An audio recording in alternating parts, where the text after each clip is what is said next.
महायुतीच्या जागा वाटपाचा पेच आणखीन वाढलाय। शिवसेना आणि राष्ट्रवादीने 28 पैकी जास्तीत जास्त जागांसाठी आग्रह धरल्याने जागा वाटप जाहीर करता आलेलं नाही। उपमुख्यमंत्री देवेंद्र फडणवीस यांनी डॅमेज कंट्रोलला सुरुवात केली। फडणवीसांचा सागर बंगला हा या सगळ्यांचा राजकीय घडामोडींचं केंद्र बनलाय।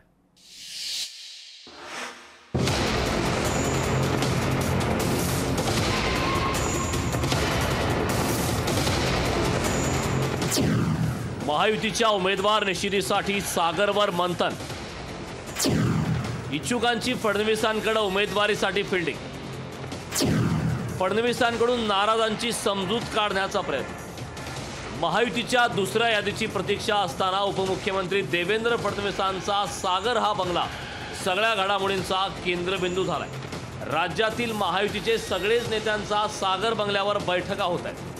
फडणवीसांनी महाराष्ट्रातल्या उमेदवार निश्चितीची सूत्र स्वतःच्या हाती घेतली आहेत। त्यामुळे उमेदवार ठरवण्याआधी त्या मतदारसंघातील नेते सागर बंगल्यावर येऊन फडणवीसांची चर्चा करत आहेत। एवढंच नाही तर नाराज नेतेही सागर बंगल्यावर जाताना दिसतायत। फडणवीस स्वतः डॅमेज कंट्रोल करताना दिसतायत। अनेक जण मतदारसंघावर दावा करण्यासाठी फडणवीसांची भेट घेत आहेत। मागील 2 दिवसात फडणवीसांनी राज्यातल्या अनेक नेत्यांच्या बैठका घेतल्या। सातारा लोकसभा मतदारसंघासंदर्भात शिवेंद्रराजे भोसलेंनी फडणवीसांची भेट घेतली। पुण्यातील नाराज भाजप नेते जगदीश मुळीकांचीही फडणवीसांनी समजूत काढली। अहमदनगर दक्षिणबाबत राधाकृष्ण विखे पाटलांशी फडणवीसांनी चर्चा केली। हिंगोली परभणीच्या भाजप पदाधिकाऱ्यांनी मतदारसंघासाठी फडणवीसांकडे आग्रह धरला। भागवत कराड आणि संजय किनीकरांनी संभाजीनगरच्या उमेदवारीवर चर्चा केली। रामटेकचे खासदार कृपाल तुमाणेंनी फडणवीसांची भेट घेतली। धाराशिवचा उमेदवार ठरण्याबाबत तिथल्या नेत्यांची फडणवीसांनी चर्चा केली।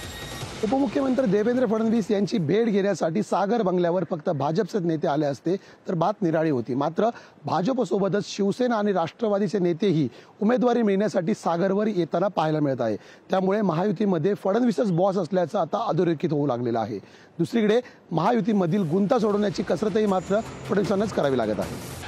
महायुतीचं जागा वाटप सहज होऊन जाईल असा दावा केला जात होता, पण आता जागा वाटपाचा तिढा सुटत नाही अशी परिस्थिती आहे। फडणवीस आता जागा वाटपाचा तिढा कसा सोडवतात हे पाहणं औत्सुक्याचं ठरणार आहे।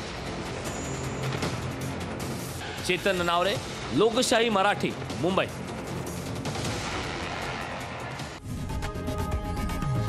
लोकशाही मराठी ऐका, पहा, जागरूक रहा।